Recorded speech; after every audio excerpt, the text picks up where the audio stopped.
Hello,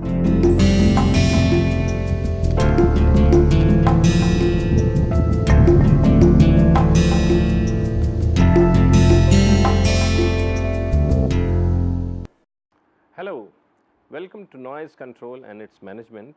Today is the second day of the 8th week of this course, and we plan to continue our discussion which we initiated yesterday. Specifically, the topic which we started discussing yesterday was what is the sound pressure level at a point of interest inside a closed room when there is a noise source present in the room. So, I will once again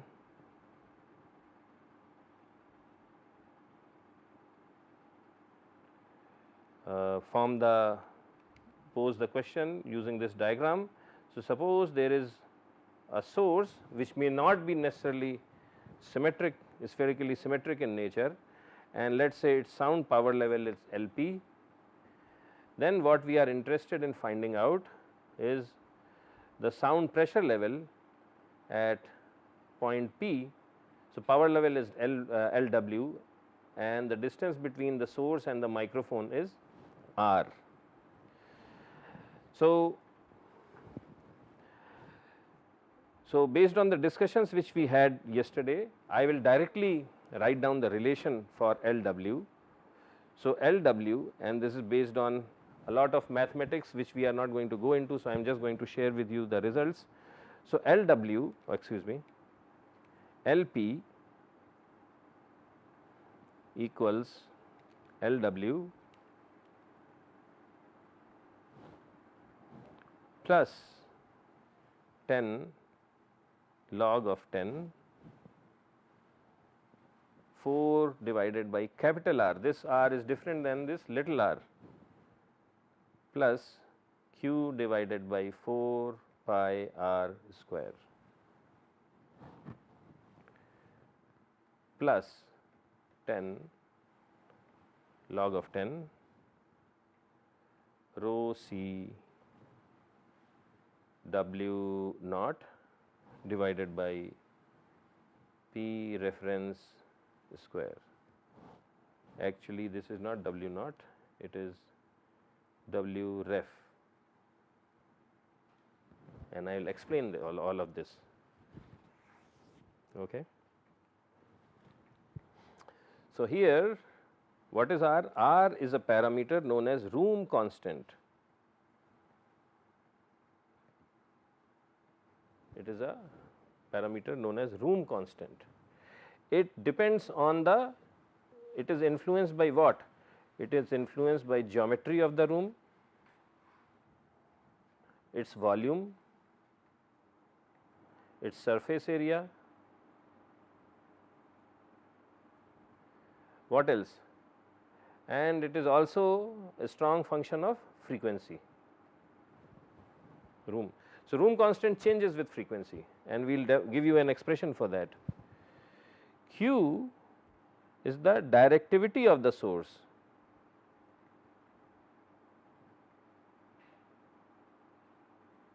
It is directivity of the source in the direction of P, of point P. So, okay, so it is not directivity index, it is directivity. Okay.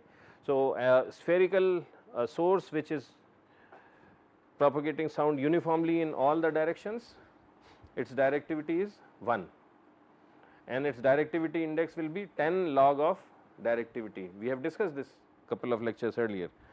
So, for a perfectly spherically symmetric source, this Q will be 1. Okay. So, this is there.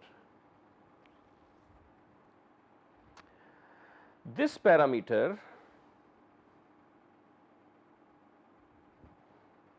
so C is what? C is speed of sound, rho is density of air, W ref. So, W ref is what? It is 10 to the power of minus 12 watts, and what is reference pressure? P ref is 2 times 10 to the power of minus 5 pascals. So we know everything in this third component, and we can calculate it. We know what is C, which is about 345 meters per second, rho naught is 1.18, W ref is known, everything is known. So if you do all the mathematics, it comes to roughly 0.1 decibels. Okay. So we will rewrite this relation, and then we will come back to R. What is R? So LP equals LW plus 10 log of 10 4 over R plus Q over 4 pi R square plus 0.1 decibels. So this is the relation. Now you would still be wondering what is R. Now Q will change from source to source, so it will depend on the source, but what is R? And I said that R is called room constant, it is a function of all these things, its units are meters square, and we will give you an expression for R. So R equals S naught times alpha bar plus 4 mv divided by S naught, the whole thing divided by 1 minus alpha bar minus 4 mv divided by S naught. Okay. Where S naught is what? It is the total internal area of, actually surface area of the room, total internal surface area of the room. It also should include the area of windows if they are open. Okay. If you have a large window and it is open, it does not matter whether it is open or closed, if it should account for all that area. Okay. So if you have a regular rectangular 6-sided room, it will be the area of all the 4 walls plus the roof and the floor. So that is V. So this is in meters square. Okay. V is the internal volume of room in meters cubic meters, and alpha bar is something we have already discussed. It is the average absorption coefficient, average sound absorption coefficient for the room,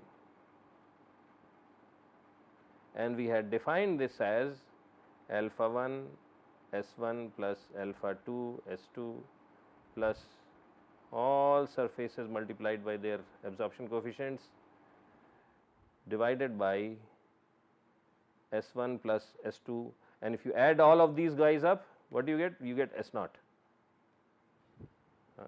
And then of course, if there are people in the room, then we put alpha p times S NP, number of persons. Okay, I will make it clearer. So if there are persons also, times NP, and M is something we have already discussed earlier. It is energy absorption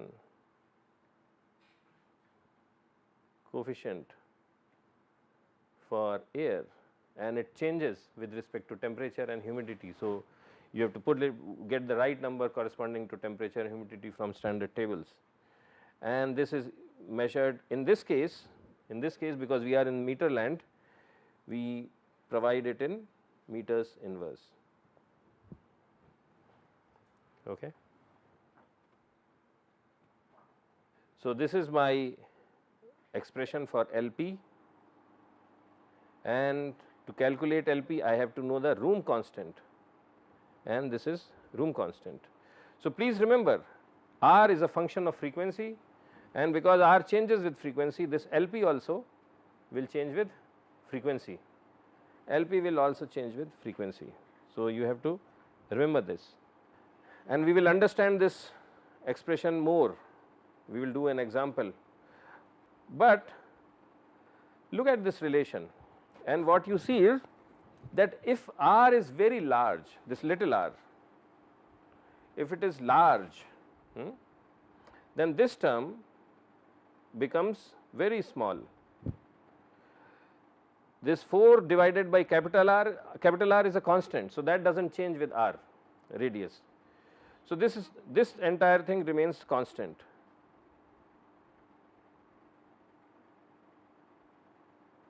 So, this is constant with respect to R,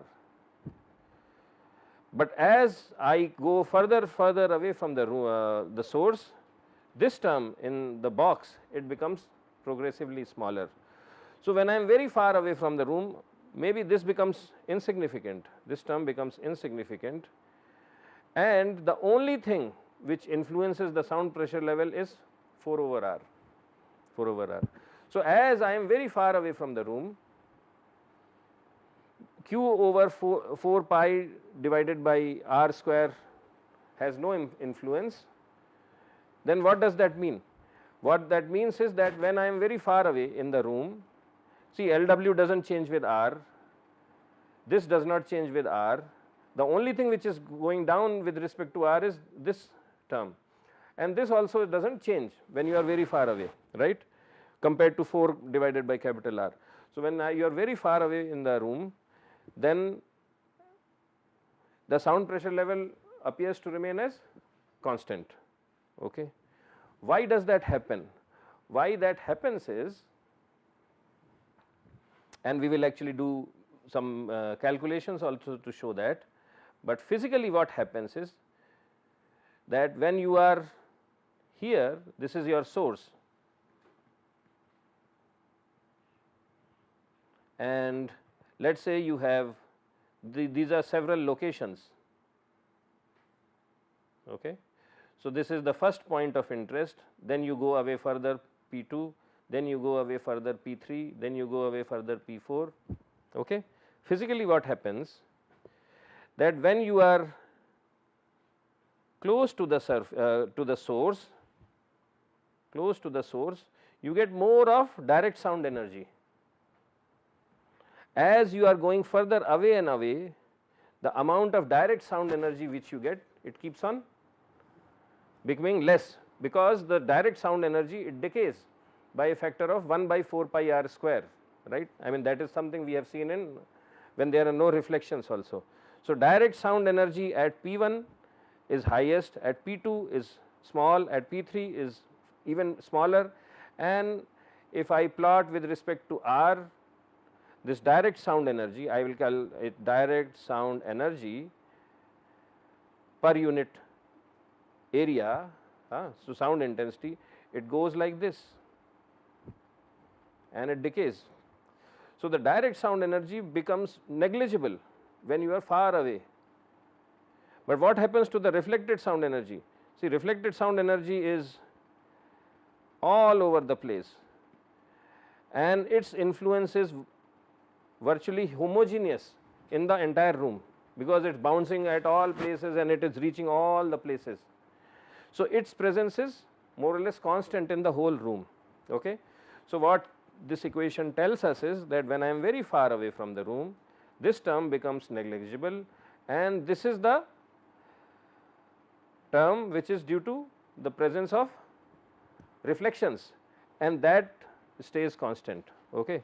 So, that is what dominates the overall system, but when you are very close to the source, this becomes very important and this does not dominate anymore. So, what we will do is we will also look at an example to understand this better. So, but before we do that, we will just write this equation one more time. So, we have seen that LP equals LW plus 10 log of 10 4 over R plus Q over 4 pi R square plus 0.1 decibels. Okay. So, there is a particular value of R beyond which reflections become more important than direct sound energy. And when does that happen? When this term becomes smaller than this term. So, we will find out that R critical.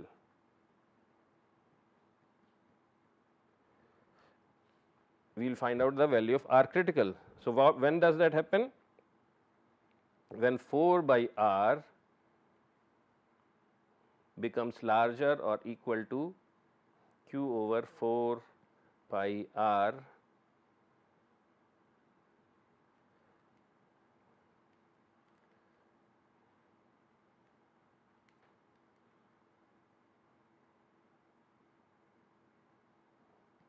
equal to this thing critical.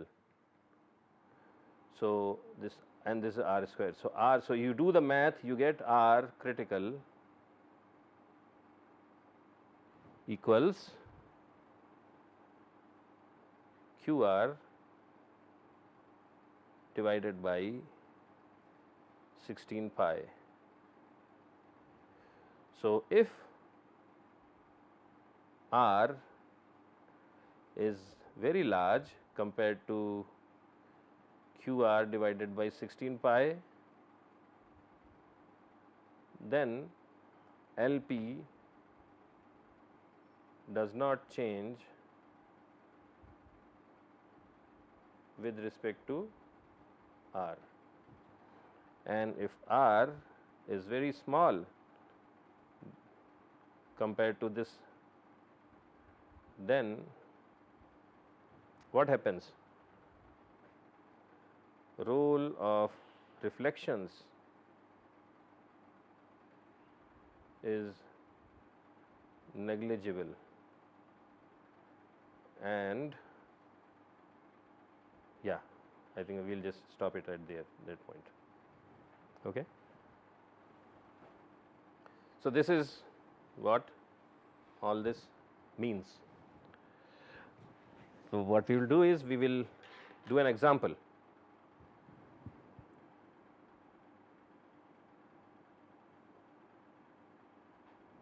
We will do an example and we will say that suppose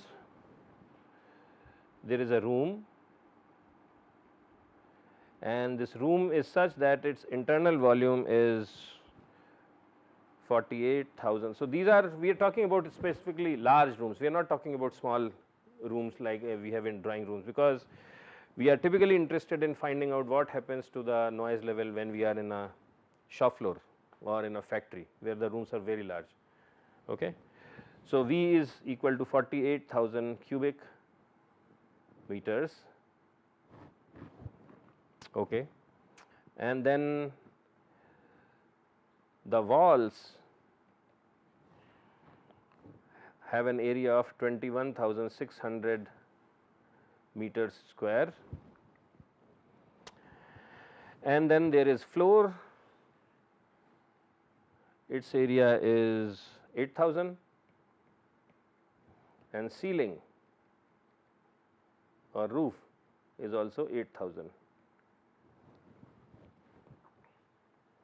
Okay. We assume that we are putting a omnidirectional source in it. So, for an omnidirectional source, Q is equal to 1 and the directivity index is 0, because it is 10 log of that. Okay. And then at 500 hertz, what we are doing is that at 500 hertz we are specifying the absorption coefficient for different materials. So, alpha wall is equal to 0.02. So, this is for basically brick. Alpha ceiling is 0.06. This is our regular ceiling which we have some plaster with tuna or lime, and then alpha floor, alpha of the material for the floor is 0.015, and we are assuming that it is made up of concrete. So, and these are the material properties for wall, ceiling and floor at 500 hertz. You can do similar mathematics for different frequencies. Okay. So, then the question is, what is R critical? Okay. What is R critical? So, this is case 1.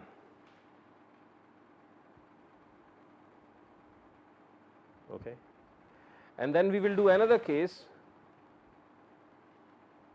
where we apply some sound absorbing materials on different surfaces. So, instead of having brick walls, of course, we have brick walls, but we are also putting some curtains on the walls.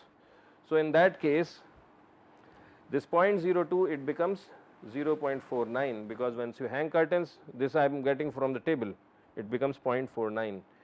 And then the second case, alpha ceiling, what is the situation? So, I am lining up my ceiling with some false roof, okay? And in that case, this sound absorption coefficient for the roof at 500 hertz becomes 20%. And the floor, I start using some, I start putting some this plastic sheets, linoleum sheets, okay? So, this becomes 0.1. So, I have to find alpha critical, R critical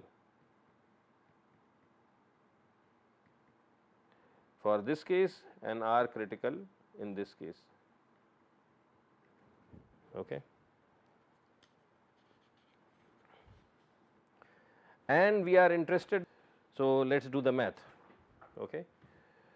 So, if I do, so first thing, what do I have to do? I have to calculate Q is 1, it is given. I have to calculate this room constant, and then I divide it by 60 pi and then take the square root. But then what is R? R is S naught times alpha bar plus 4 mV by S naught divided by this entire thing. So, I have to find out alpha bar as a first step. Okay. Oh, by the way, also I have given that M equals,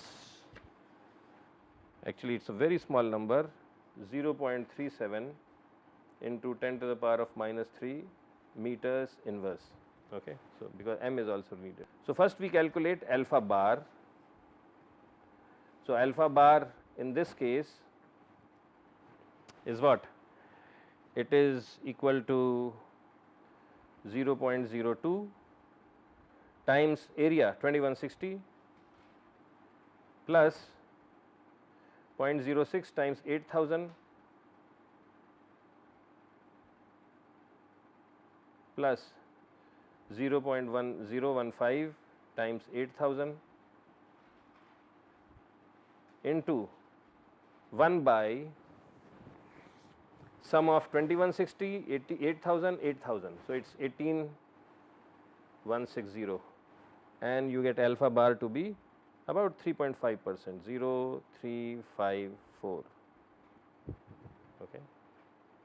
And in this case, if you do the math similarly, the value of alpha bar comes to 19%, 0.19. So, the next thing is we calculate our room constant. So, room constant in the first case is what? It is S naught. So, S naught is 18160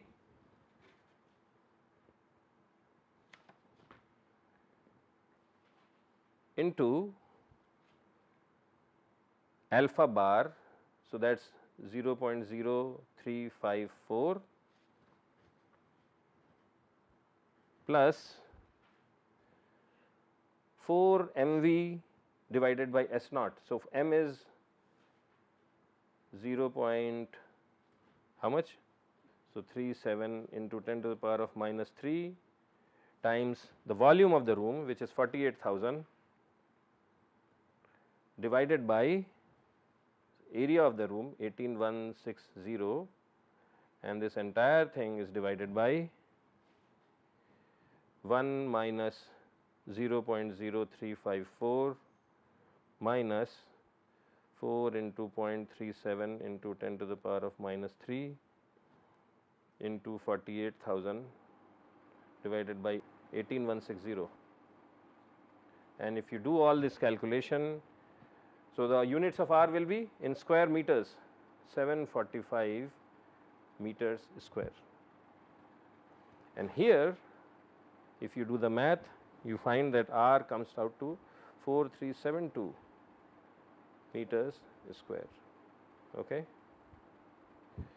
So R critical equals QR divided by 16 pi, and what does that come out to? If you plug in 745, you get 3.85 meters, and here it is equal to 9.32 meters. Okay. So what does that mean? What that means is that in this room at 500 hertz, in this room, so suppose this is some complicated room with all the surface area and volume which we have discussed, and this is your source at 500 hertz. If I do not put all these curtains and all these sound absorbing materials, sound field, so this is R critical, R critical. So this is just 3.85 meters. So beyond this, as you move away from it, sound field becomes more or less increasingly constant. Okay. It changes rapidly in this zone, but beyond this it starts becoming more and more constant. But if I have more sound absorbing material, which is the second case, then this 3.85 meters becomes 9.32 meters. And why is this happening? You should understand this. When R critical becomes larger, what is happening? R critical has become larger. Why? Because I have more sound absorbing material. When things are more sound absorbing materials are more sound absorbing, then reflections become less, and the situation becomes more and more like outside. Okay. And as situation becomes more and more like outside, and what happens in outside? You keep on going further and further, the sound level keeps on decaying. Every time you double it, it decays by 3 decibels. So same thing is happening in the room also. If you have more sound absorbing materials in the room, then the noise level beyond a certain this R critical, it rapidly becomes constant, and this R critical becomes longer and longer, it becomes larger. Okay. So this is an important thing, and I think this concludes our discussion for today. Starting tomorrow, we will start going into now another direction, because now that we have learnt how to calculate sound pressure level in room and also outside room, now we will start trying to figure out how to estimate the value of LW. Okay. So because in this relation, we know how to calculate this parameter, we know how to calculate this parameter, this is already known. This LW depends on the sound source, and based on different types of sources, the value of LW is different. Suppose you have a motor, what will be a typical value of LW? Suppose you have a compressor or an industrial fan, what will be a typical value of LW? So we will learn how to estimate, not exactly calculate, but get a ballpark figure of the value of LW. Because once we have LW, then we can calculate LP, and then we can figure out if we want to reduce this LP or we are comfortable with this LP, because this is what we will be listening. So that concludes our discussion for today, and we will once again meet tomorrow. Thank you.